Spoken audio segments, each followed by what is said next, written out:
And she would always tell me, well, Tina, you're dealing with adult issues as a child. And just saying that to your kid, I think is so powerful, because then they're like, oh yeah, okay. Welcome to the Honestly Adoption Podcast, the show that gives hope and insight from real voices on the foster and adoption journey. Pull up a chair. We're glad you could join us. Here are your hosts, Mike and Kristen Berry.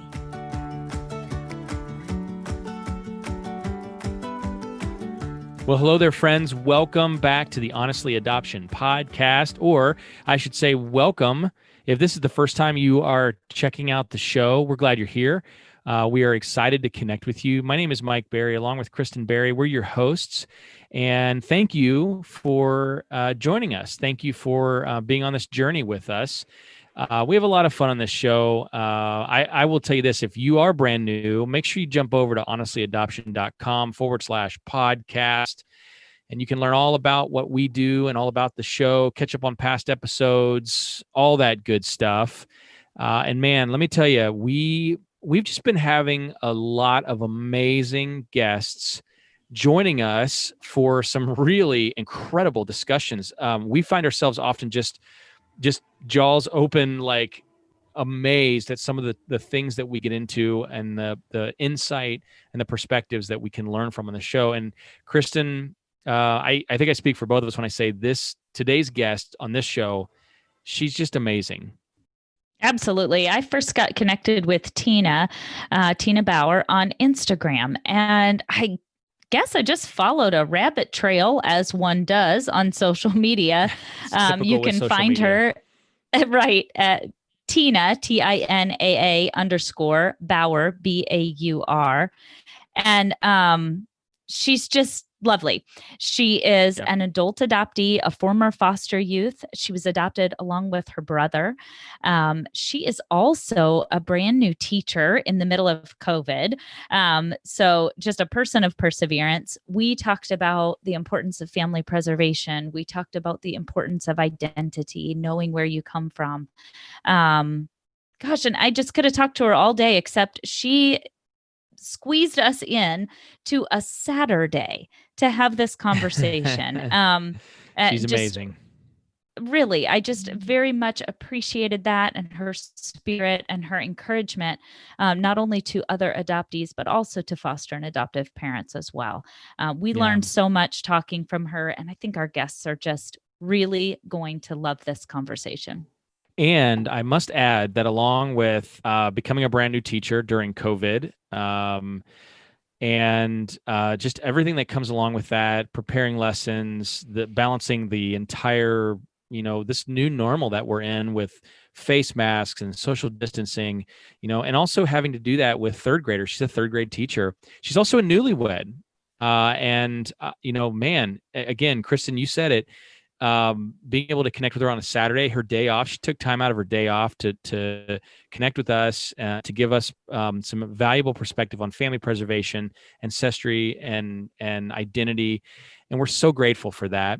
So we're going to get to her interview in just a moment, but I want to tell you a couple of things real quick. I already mentioned jumping over to our podcast page, honestlyadoption.com/podcast, but I also want to encourage you to do this. We just released a brand new online training entitled Insights and Strategies for Transracial Adoptive Parents. And the coolest part about this training is that we were joined by a panel of 5 adult transracial adoptees.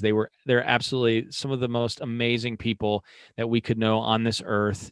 And that training is now available. If you go to honestlyadoption.com/transracial adoption, you can learn all about that. And depending on when you listen to this show, it is Thursday, October 29th, when this show debuts.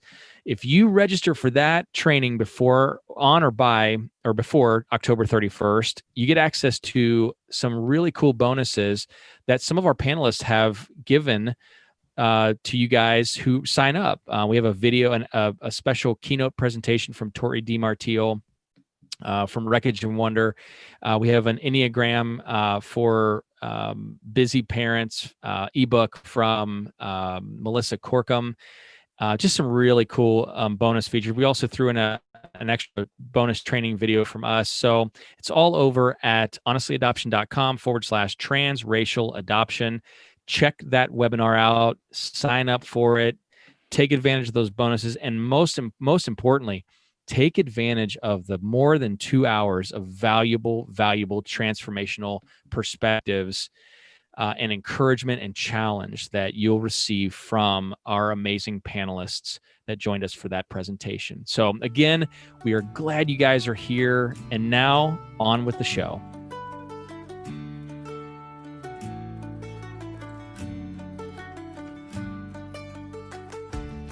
Tina Bauer is our guest today. She is a former foster youth adopted from foster care along with her brother. As a child, she experienced trauma. She has seen God redeem amazing things. She is a wife, teacher, and a coffee enthusiast. Tina, welcome to the show. Thank you for having me. I'm so glad you're here. I actually have gotten to know you a little bit just over social media. What a strange world we all live in, that's a thing. But I have just really enjoyed listening in. You've shared with a lot of vulnerability about who you are, what your experiences were as an adoptee, finding your identity, thoughts about your biological family, open adoption, just so many things that you allow your readers to listen in on. And I don't take that for granted. I very much appreciate your perspective, and I'm so excited that you're here today. I cannot wait to have this conversation. And Mike, actually, too, we've been just bouncing back and forth all day about, oh, you know what we should ask about, and isn't this cool? So I'm just not even sure where to begin. Where do you want to begin, Mike? I'm rambling. Well, I want to know, I know we just read your bio, Tina, but I would love, just from your own perspective, from your own heart, to tell us a little bit more about you, what, your advocacy and the work that you're doing, which I think is super valuable. And it's something that adoptive parents need to know, because we believe that adoptees, former foster youth, are some of the greatest resources in the world for us as parents to help us become the best parents possible. So I'd love to hear from you a little bit more beyond the bio we just read about you. Yeah, so it's interesting. So my social media just was my personal social media. And then I found the adoption community, and, I met some amazing people on there, and I just kept sharing my story a little bit. And I just saw how people just started eating it up. They were like, wow, this is so interesting. And a lot of, foster parents and hopeful adoptive parents were very interested, especially because I was in foster care, and there are not a lot of those voices in the adoption community, which I personally think is because former foster youth need more support. It's hard to come to that healthy place of being able to share your story. And so, that's kind of how the advocacy work began on social media. And then, just throughout my life, I've just been picking it up, I would say. And people come to me. I would say that's 99% of my advocacy opportunities is people come to me. I've had families in my church who adopted children, and they came to me and they said, Tina, we need help. What should we do? Can you talk to them? Listen to them. We need advice, things like that. So I've been doing it actually since I was a teenager or even in junior high. And then just opportunities have come up in that way. I chose a career that is advocacy work, whether it be adoption or foster care, but in education, we advocate for our children. And as we know, in the pandemic, it goes beyond education. We are childcare. But we don't like to hear, please don't tell a teacher that they're providing childcare. But we are eyes and ears for potential abusive situations. We are emotional support. We are, all these different things. And then education seems to be at the bottom of the list. So yes, I chose a career in advocacy. And then recently I have picked up an internship with America's Kids Belong. And I'm doing advocacy in that type of work with just helping them make their organization be more former foster youth centered, and just, having that perspective for them so that they can not, offend or just be inclusive in what they do. Yeah. And then I will also be helping with some foster parent trainings for them and things like that. So yeah, it's just been many different areas of my life. But like I said, a lot of them, people just come to me and they say, hey, can you do this? Can you do that? That's how all the podcasts have been, all the blogs I've done, everything. So that's been kind of cool because my life is very busy. And I don't think that personally I would seek those out, which I think surprises people sometimes. Like they always ask me, they're like, well, why don't you have a podcast, or why don't you have a blog? I'm like, because I'm busy. No kidding. Because you're guests on other people's shows, right? Yeah. So I mean, because being a newlywed and a brand new teacher in a pandemic is not enough. Yes. Yeah, you got thrown to the deep end, man. Yes. Yeah. Well, we've been looking through, I and Kristen said this a minute ago, your Instagram is amazing. we'll get to this in a minute, but I watched your segment on open adoption with the triad table, which that was really cool. But I think Kristen had a question and I totally just interrupted you. I'm so sorry. That happens. It does sometimes, like in real life and on podcasts too. Yeah, That's it marriage. happens. Actually, It's I'm true. usually the one interrupting. I'm the talker. I'm wondering a little. You mentioned you've been kind of advocating since you were a teenager because people ask questions. This is something that has happened to our kids too. There's, sometimes this kind of idea, will you speak for your whole community? Will you speak for your whole race? Will you speak for your whole adoptee experience? And some of that has happened with our kids also. Can you speak to that a little? Is that something that you want? Have you felt that you were able to set a boundary around that? What was it like to navigate that, especially as a teenager? Yeah. So I think like as a teenager, and even as an adult, I've always tried to be like, well, I am, what I would call a transracial adoptee. My race is technically the same as my parents, but my ethnicity and culture is different. So that's still technically transracial. So I always say like, okay, I'm transracial. I was from foster care. I was adopted when I was 4 or 5. So I always try to preface everything I say with that, because I think that helps take away the barrier or the idea of, well, you're speaking for everyone.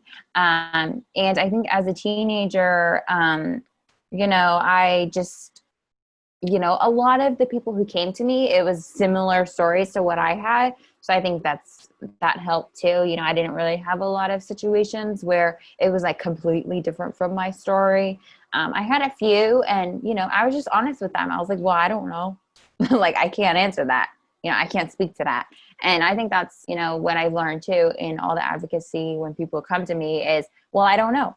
I didn't live that. Or, I'd have to think about that, or things like that. Just being honest with people and not making things up, and trying to offer wisdom where I don't have it. So, yeah. I appreciate that. It's funny you said that, and I realize that actually happens to us a lot as adoptive parents too. Someone says, what about international adoption? I don't know.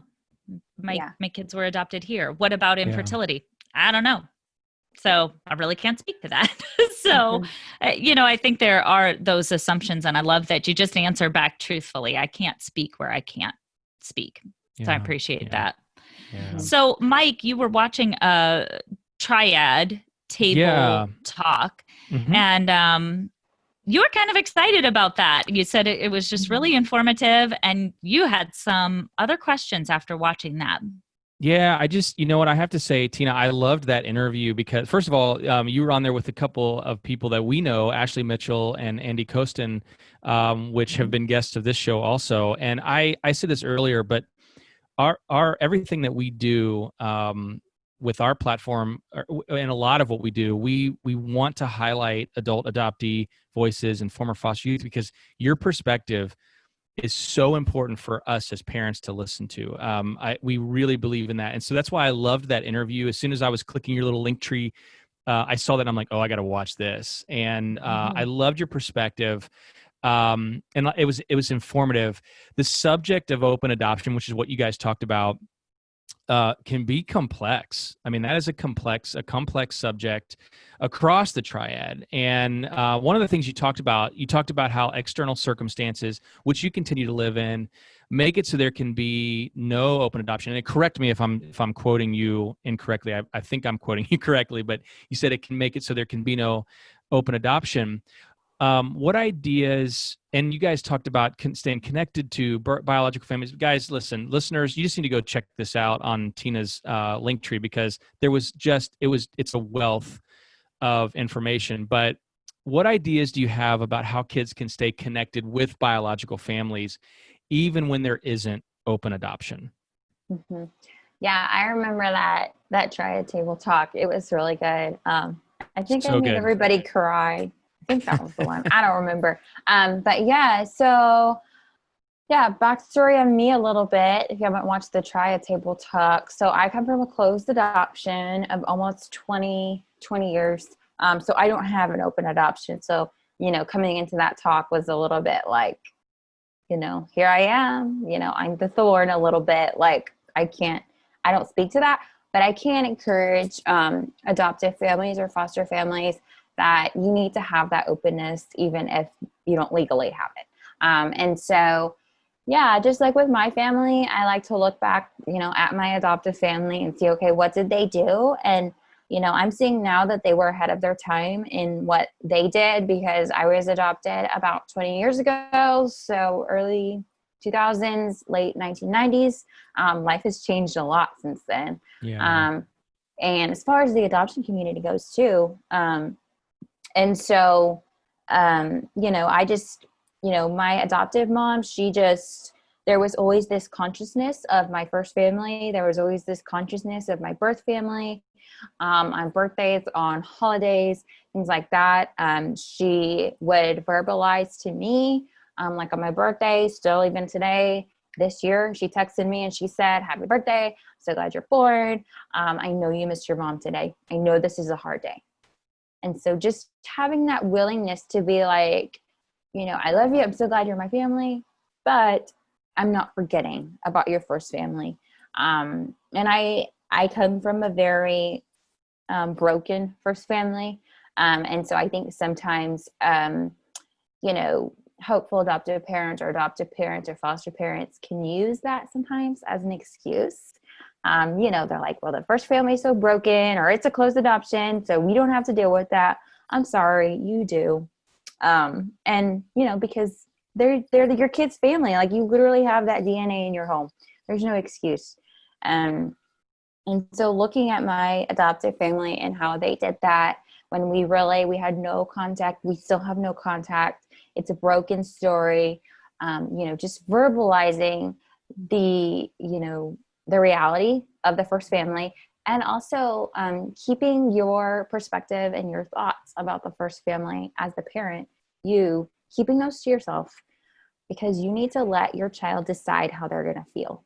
And I know that my mom has a lot of opinions about my first family and, they were broken and all these things, but I never knew them. Like, I didn't know them till an adult. Like, she didn't tell me whatever, how she felt. She let me decide. And I think that's very important, is letting your child decide and understanding that their perspectives may change over time. When I was little, I was obsessed with my birth family. I thought they were great, but I didn't understand everything. I knew a lot, but I didn't understand a lot.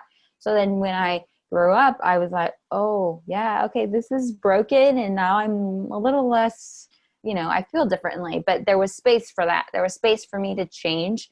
There was space for me to feel how I wanted to feel, because I didn't feel like my adoptive parents' opinions were, overbearing in that, and just things like that, answering their hard questions, not withholding information. I always try to encourage people to, think about the big ideas of your child's story and then communicate those when they're young, because yes, it may not be appropriate for them to know the details, but they need to know the big ideas. I think they absolutely deserve to know the big ideas, and you can communicate those without telling them the nitty gritty, and because I think that will help them, make them feel like, okay, I know my story. And and I always tell people, I'm like, they're not going to like you if you're not honest. So, decide that you're going to be honest with them. And it is hard, we should all be in counseling for that, but it's, it is hard, but I think just those simple things that they did for me made it so much, as easy as it can be in the brokenness of adoption to, have my own thoughts, to heal in my own ways. And I had a lot of brokenness, I resented my adoptive mom pretty much my whole childhood. But I didn't know that it was hurting her. I didn't know like all these things because she didn't let me know, because I was trying to deal with this on my own. She didn't make me feel responsible, within limit. There were times when I did things that were totally inappropriate, and she was like, okay, you're a kid, you're not supposed to do that. But, but it wasn't like, you know what, Tina, you just need to get over it and love me as your mother. I know this is hard. And so just, making space for that. And I can't imagine doing that, honestly, as an adoptive or foster parent. So I understand that what I'm asking parents to do is not easy, but I also want to encourage them that if you're considering adoption or foster care, this is what it takes. So, yeah. Oh, there's so much wisdom there. I love everything that you just said. And I love that you talked about creating that space for your child to know their whole story, to know the truth about their story, and also have the space to decide for themselves how they feel. One thing I know from our perspective as parents is that sometimes our kids' emotions or feelings or decisions about biological family are wildly different from day to day or even minute to minute. I just had this conversation. We were listening to a podcast of adult adoptees in the car yesterday on a 3-hour car trip. And I just went ahead and left it on speaker because my kids know their whole story. They were listening in. And it was very interesting the way they were processing through some of their feelings about what the adult adoptees were saying and what that meant for their own story. And within that 3-hour car ride, we had every range of, this is how I feel about my mom right now.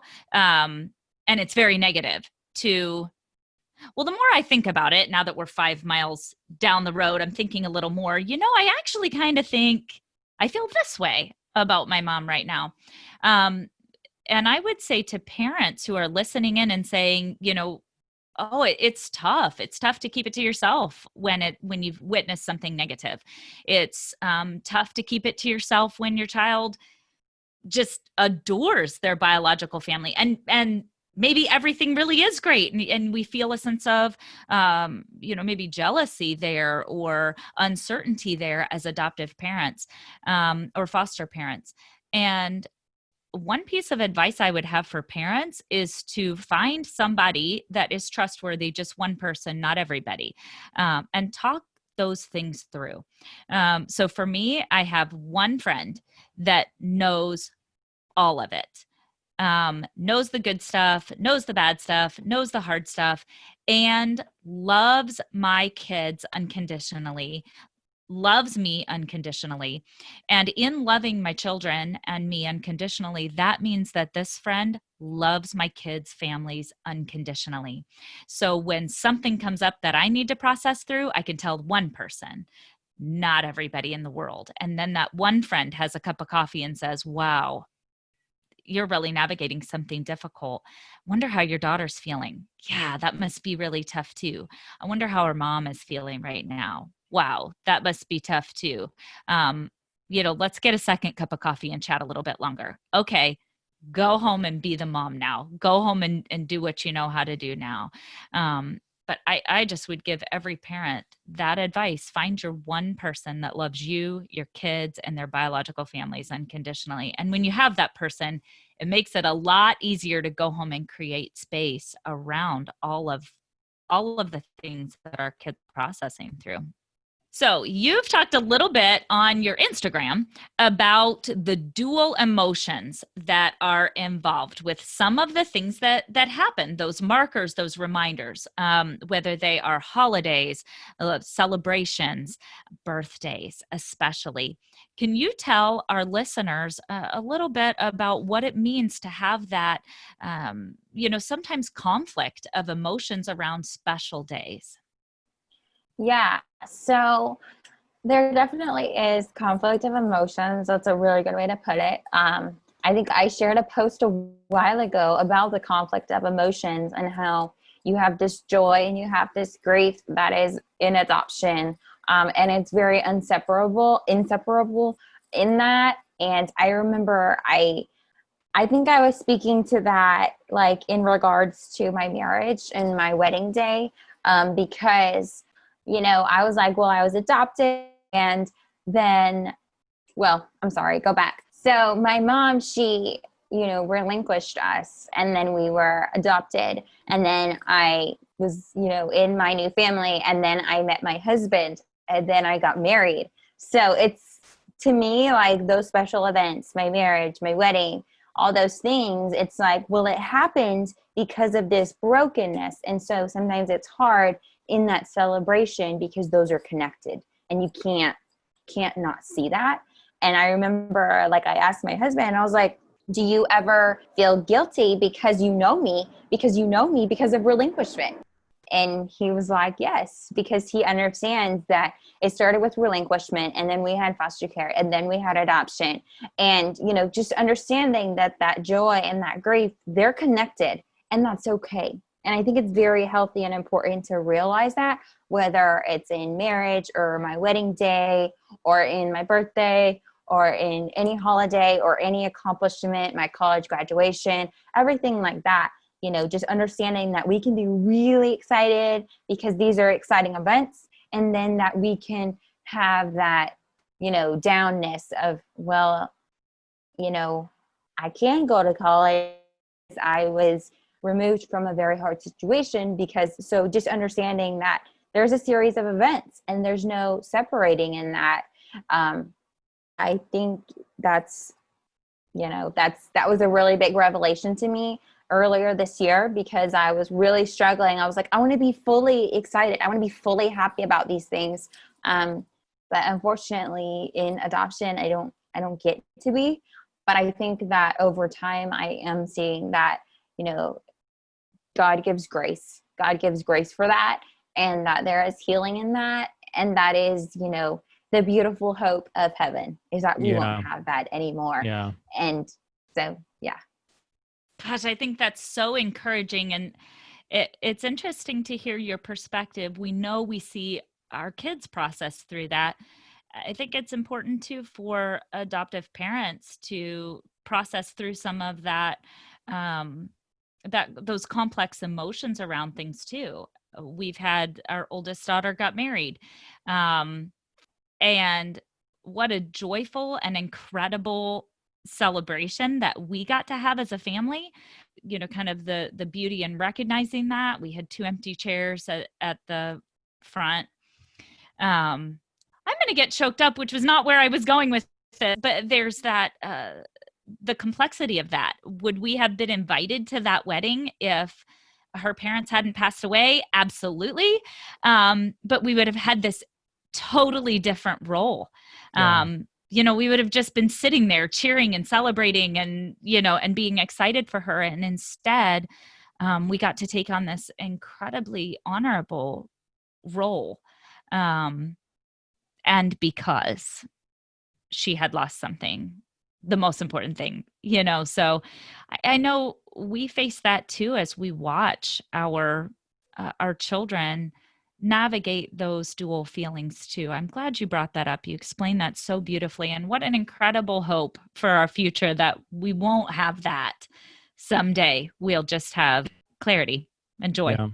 Well, I love that you said you talked about grace too, because I think that we've over the last 6 years we've encountered foster and adoptive parents that it's not like, well, it is kind of like they just want to like they want everything to just go perfect and no and not be emotional and not be hard, and we're like, guys, family's messy. This journey can be messy, and you need to, like you said earlier, you need to allow space for these emotions to play out and to come to the surface. But then also that measure of grace needs to be prevalent in your home and as a parent and with your children. So I think it's really valuable that you bring that up, because I think that's the end point right there. We need to give grace. We need to extend grace, and we need to know that there is grace for us too when we screw up. And I want parents to hear that, because I think there are some parents too that are like, oh my gosh, I did this wrong, I did this wrong, I did this wrong. Okay, but today is the new start. Today is where you give yourself grace and you start again and you do things differently. And so I love that you brought that up. So we understand that you recently found out some information about your ethnic identity. Can you just tell us more about that? What was that like for you, and what did that mean to you? Yeah, so I just recently took a DNA test and found out what am I. For those who can't see me, I have black hair, brown skin, dark eyes. I'm very short. I'm small. I am 24, but people never think that when they see me. And so, I live in an area where there are a lot of Hispanic people, and I know that I am Hispanic. We've always known that we were Hispanic, but there's a lot of different types of Hispanic people, and the Hispanic people where I live, I don't really look like them. Like, they are taller than me or bigger than me, or their hair is not as dark as mine. They always ask me if I dye my hair. No, things like that. I tan really well. They don't. So I was like, well, what type of Hispanic? Because I'm obviously the darker kind. So I was just super curious in that. And I've always been curious. But in my birth family and just in my story, there was a lot of brokenness. And I really felt that the brokenness was ingrained in my DNA, and just the reality or the process of getting a DNA test was very triggering for me in that, because I didn't really want to know where I came from.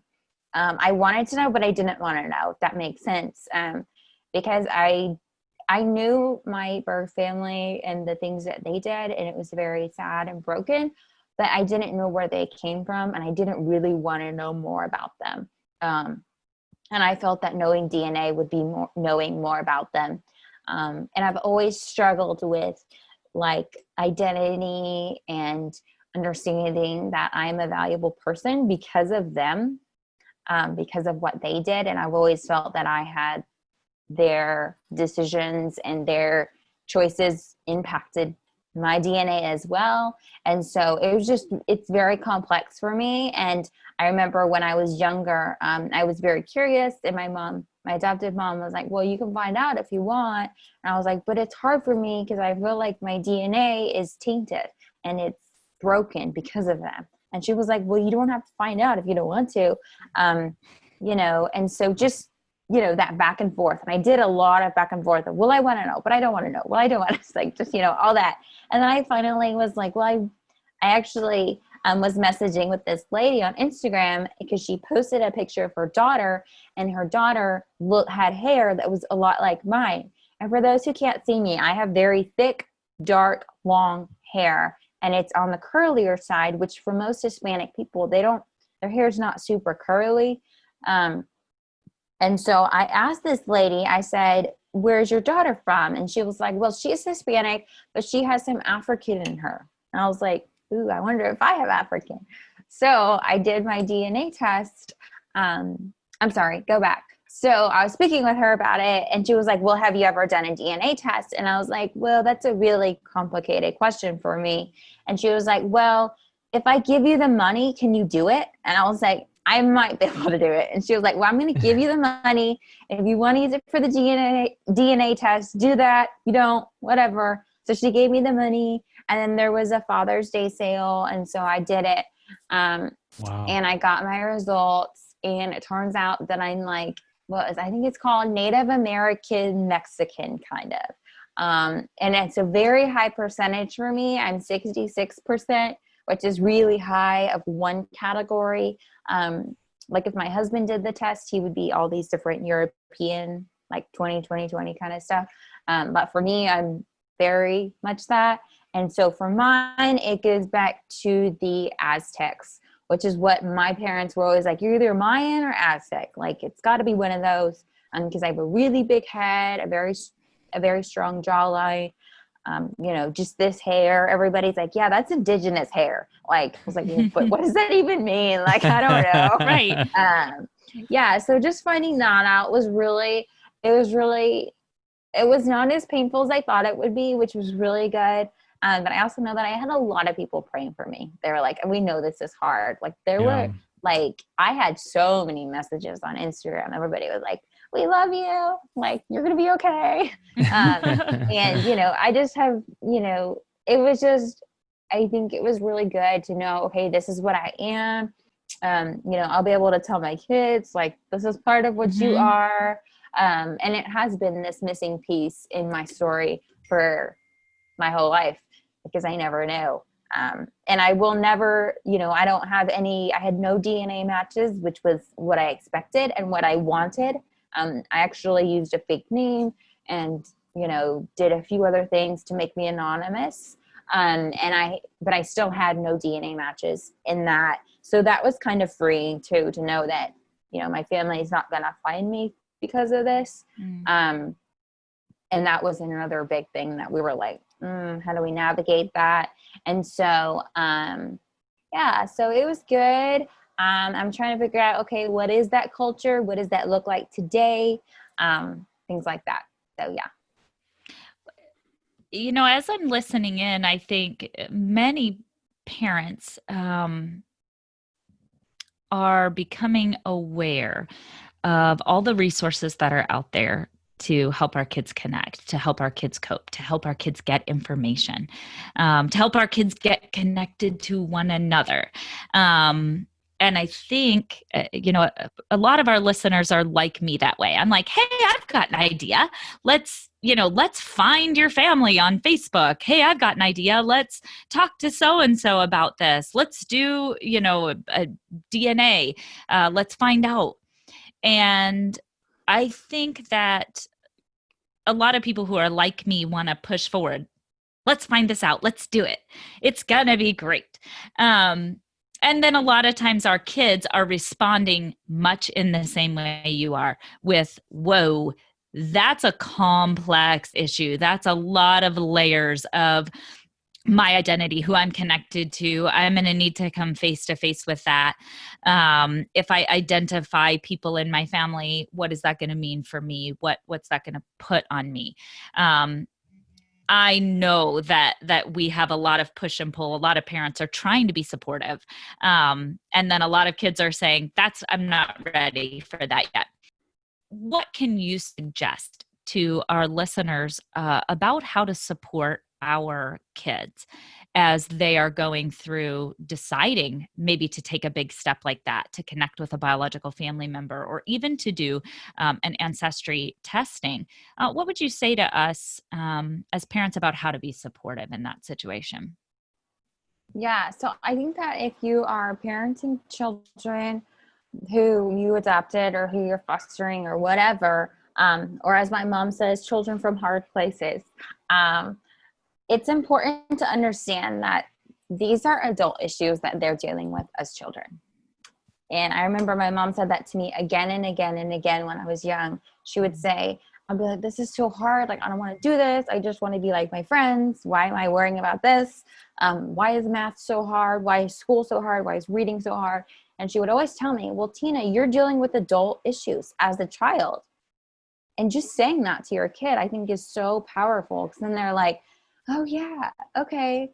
So this is why it's hard. Like, and I think it's really powerful too to have the adults in your life verbalize that your life is hard as a kid, and, and just having them be open with you in that way. And, I think it's important too that if you push your kid too hard and something happens, to apologize to them. That was super powerful to me with my mom too. Like, she would do something and then she'd come back, she'd be like, oh my gosh, I'm sorry. Like, I didn't mean to do that. And just apologizing to your kid is important too. And not if you, are somebody who's a go-getter and they're not, or you say something or you don't react well. My mom did that with me, and that was powerful because when I was young, I had adults hurt me and they never apologized for that. So just understanding that, like, in some ways you do have to treat your kid who has been through trauma like that more as an adult. And I think sometimes that's uncomfortable because you're like, well, they're my kid. I want to let them be a kid. And I would encourage them, yes, make space for your child to be a kid, but also understand that there are these adult problems and, making space for, okay, we're going to deal with these adult problems now, but then we're going to step aside and we're going to just have fun. We're going to celebrate that you did this, or, things like that. Like, I remember, I had a few issues and my mom, she was like, we did this, we did a good job. Now we need to go celebrate what we did, even though the work was hard, and understanding just that and balancing that. Yeah. It's really all about balance. I love that. I have some questions. We're hearing a lot about family preservation. For those of us who are or were foster parents, family preservation is a big topic, whether that is reunifying families or preserving a portion, what we can preserve in that biological family. Can you tell us a little bit about what your perspective is on family preservation, and maybe share a little bit about why that's so important to you? Yeah, so family preservation is very important to me. I have been super blessed to be adopted with my brother. So I'm like, well, I got a piece of my family with me. Like, I have part of my mom with me. So that's super, I love that. And I think that's part of family preservation is if there's a sibling group, you do what you can to try to keep your children, in relationship with their siblings. And that's hard, like, especially if they're still with the biological family and those aren't, that can be super hard of, well, they got to stay and I didn't, why not? But just, I think that is an important piece of family preservation is, keeping those biological connections, that biological mirroring, things like that. And I think too, as far as family preservation, just like on holidays and Mother's Day and Father's Day and Christmas and all those things, like, again, just verbalizing, like, we're so proud of you, like, as the adoptive parent, like saying, like, we're so proud of you and we are in the role as your mom or your dad, but we also know that she's probably proud of you. And just, understanding that in adoption or foster care, your idea of family is going to expand and you get to carry those biological families with your child, whether or not they ever enter your home. And I saw how that my parents did that in, just the verbalizing. And I think I'm going to say verbalizing a lot because that's how my family did it. That's what I can speak to because we were in a closed adoption. There was no option for visitations. There was no option for more than that. We were very fortunate to have letters and pictures. So I have those. I'm treating those with, as much, value as your kids do. Like, I value my pictures and my letters from my mom so much. Like, I love them. Like, I even photocopied one and put it in the back of my phone. So I have a letter from my mom that I carry with me all the time. And because I love it. And I've scanned all those a million times. And I remember one time I thought I lost them. And I was freaking out. Like, I couldn't do anything. And this was like earlier this year. So I'm like 24. I'm not a kid, right? So I was freaking out. And I called my mom and I was like, I can't find them. I don't know where they are. Like, I think I lost them. And she was like, well, we're going to look here. So they looked, and then I went to their house and I was just trying to find them. And then I found them and I just started crying. And I was like, I don't know why I'm crying. And my mom was like, well, I do. Like, these are important. She was like, these are the only things you have from her. And so just, treating just even objects with respect. And she was like, have we scanned these? And I was like, well, I don't know if I've scanned all the letters. She was like, well, you need to scan them all. Like, just things like that of like, we want to have multiple copies, and it may sound super materialistic, and we don't want to go over to that side, but also understanding that your, biological children, if you have them, may have baby books or they have those memories with you, but this is all your child has. So just, valuing those, or if you don't have those and you just adopted, trying to seek those out, calling the social worker saying, do you have this stuff? Yes, no, can we get this stuff? Do you have pictures? Things like that. Yeah. I think it's important for parents to hear that. We want you to hear that, even if we have to repeat the audio again on this, those are important things for your kids. Those are important things for you to preserve for your kids and help your kids preserve. So parents listening, don't take that for granted. Those are wise words, Tina. I really appreciate you saying that. Back to something you said a lot earlier at the beginning of this interview, you talked about being really busy, which we all are. And let's just be honest, this is like the pandemic. This is crazy town right now, 2020, the year we all want to get through and forget forever, right? But you're a newlywed, you're a teacher, and you've taken on this role of advocacy, new internship. It's exhausting. So how are you taking care of you? Where does self-care in this? And I know that can be a tricky question, but where does self-care fall in the middle of all this? Because I think it's valuable for people to hear, because we're all in this crazy vortex of life, but also for you, Yeah. So I have had a lot of people asking me that lately. They're like, Tina, what are you doing? I'm like, I don't know.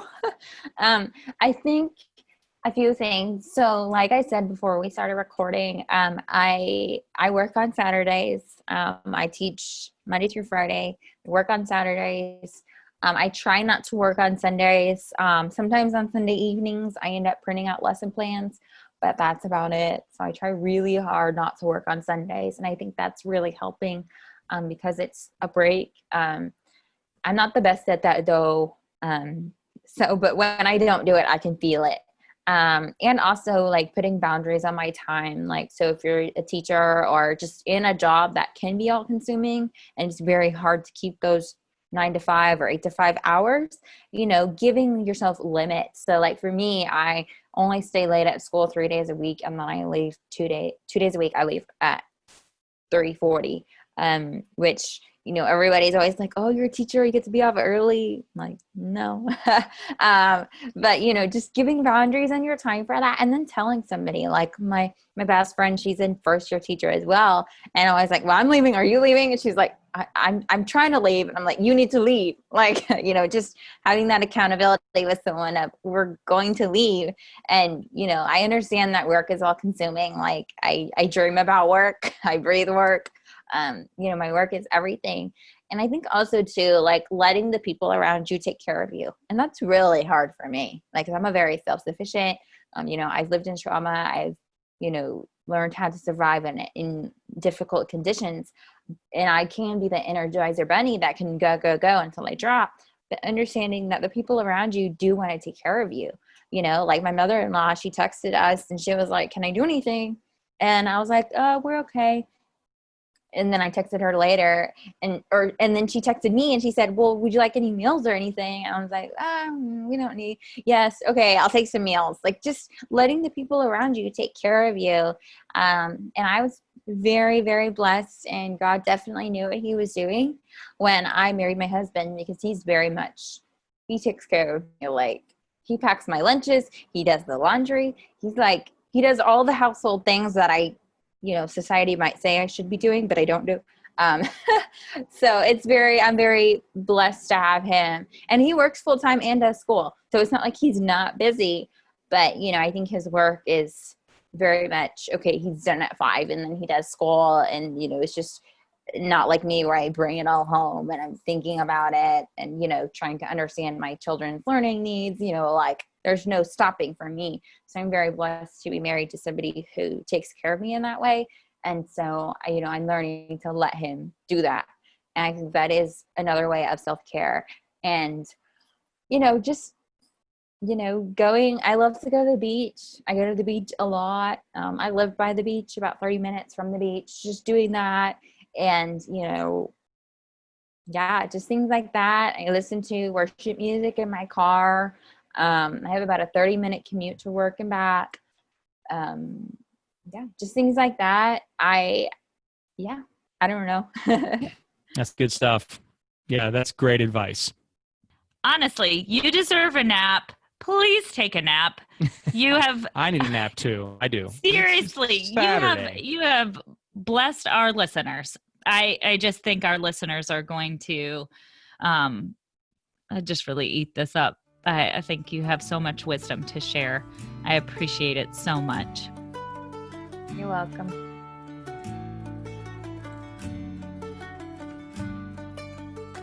What an amazing heart. What an amazing spirit and such generosity. That was just an amazing discussion with Tina Bauer. Listen, you find out more about Tina and her work over at honestlyadoption.com/podcast. You can also follow her over on Instagram at Tina 2A's _ Bauer 2 R's at the end. She would love to connect with you. She's amazing. As Kristen said at the beginning of the show, that's how we met Tina. That's how we connected with her, which is how everybody's connecting with each other today, which is interesting because several years ago it would have been weird, right? To connect with people online, or at least semi-weird, but now it's kind of the norm. And so we're so grateful to call Tina friend. And what an amazing time with her. Listen, again, I will tell you this, jump over to honestlyadoption.com/podcast. You can learn all about our show if you're brand new, catch up on past episodes. You can even subscribe through Apple Podcasts, Spotify, Google Podcasts, basically anywhere podcasts are found.